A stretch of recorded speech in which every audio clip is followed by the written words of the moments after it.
দুপুরের রোদে জঙ্গলটা ঝিমিয়ে পড়েছে। হালকা বাতাসে পাতার খসখস শব্দ, পাখিদের ক্লান্ত ডাক, আর মাঝে মাঝে দূরে বাঁদরের চেঁচামেচি শোনা যাচ্ছে। ঘন গাছের ফাঁকে হাঁটছে ৩ বন্ধু, বাঘ, শিয়াল আর ভালুক। ৩ জনেরই মুখ শুকনো, পেট খালি, আর চোখে একটাই আশা, কিছু খাবার পাওয়া যাবে কিনা। তারা যখন নদীর ধারে পৌঁছল, হঠাৎই বাঘের নাক শুকল। এক মিষ্টি গন্ধ। এই গন্ধটা একদম মধুর মতো।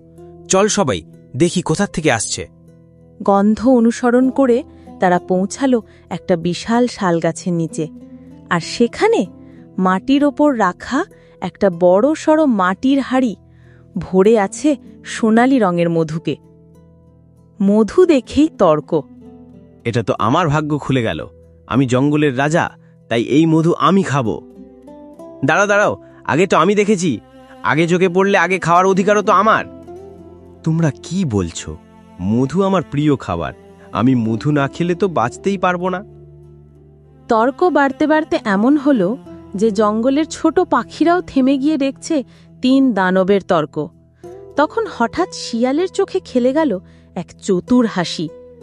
শোনো, আমরা ঝগড়া না করে একটা প্রতিযোগিতা করি। যে সবচেয়ে বেশি বুদ্ধি দেখাতে পারবে সে মধু খাবে। বুদ্ধি বলছো? ঠিক আছে, আমি রাজি। আমিও রাজি। তাহলে কি করতে হবে? দেখো, দূরে পাহাড়ের চূড়ায় একটা শুকনো গাছ আছে। সেখানে গিয়ে ১ মুঠো শুকনো পাতা এনে দিতে হবে। যে আগে আনবে সেই জিতবে। বাঘ আর ভালুক একসাথে গর্জে উঠল। এবার দেখবি গতি। দৌড়ে হারাবো তোকে। দুজনই দৌড়ে চলে গেল পাহাড়ের দিকে। মাটির ধুলো উড়ে আকাশ ঢেকে গেল। গাছের পাতা কেঁপে উঠল তাদের ভারী পায়ে। কিন্তু শিয়াল কি? সে একদম নড়ল না। ধীরে ধীরে হাঁড়ির কাছে গেল, আঙুল ডুবিয়ে এক চুমুক খেল। তারপর মুখে তৃপ্তির হাসি। শক্তির লড়াইতে না গিয়ে বুদ্ধি ব্যবহার করাই আসল জেতার পথ। প্রায় আধ ঘন্টা পরে হাঁপাতে হাঁপাতে বাঘ আর ভালুক ফিরে এলো শুকনো পাতা হাতে নিয়ে। কিন্তু হাঁড়ি তখন একেবারে খালি, শুধু মধুর গন্ধ ভাসছে। এই হাঁড়ি খালি কেন? শিয়াল, তুমি আমাদের ঠকালা। আরে না না না, প্রতিযোগিতা ছিল বুদ্ধি দেখানোর। আমি বুদ্ধি দেখিয়ে কাজটা সেরে ফেলেছি।